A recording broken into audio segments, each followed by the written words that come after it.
तोहर नैना मोर दिल चुरा ले लकक मुस्की, मुस्की तोहर जिया हरा ले लकक। रुनु झुन पायल बाजाए रे, प्रेमक रंग चढ़ा दे लकक।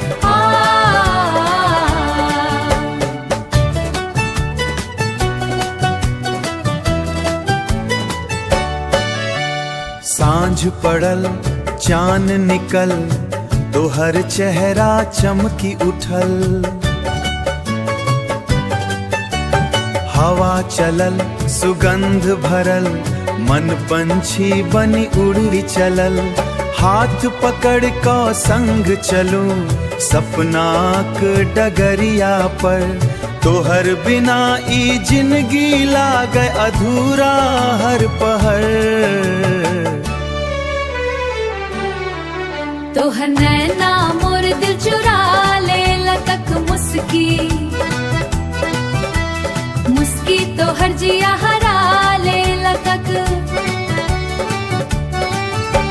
रुनु झुन पायल बाजाए रे,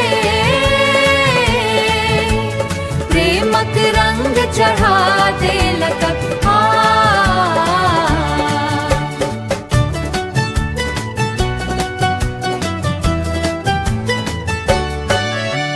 सरसों फूलल आम फुलायल, कोयल मीठ गीत सुनायल।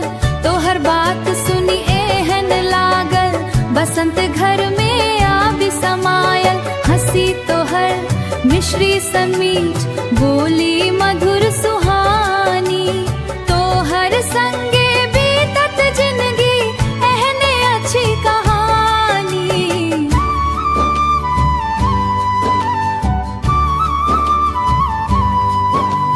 धीरे धीरे धड़कन बाजे, तोहर नाम पुकारे। दूर रहूं कि पास रहूं, दिल बस तोहर निचाह है।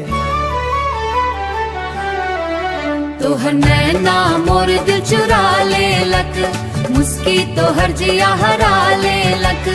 जन जन्म संग रहब हम, एहने वचन निभा दे लक।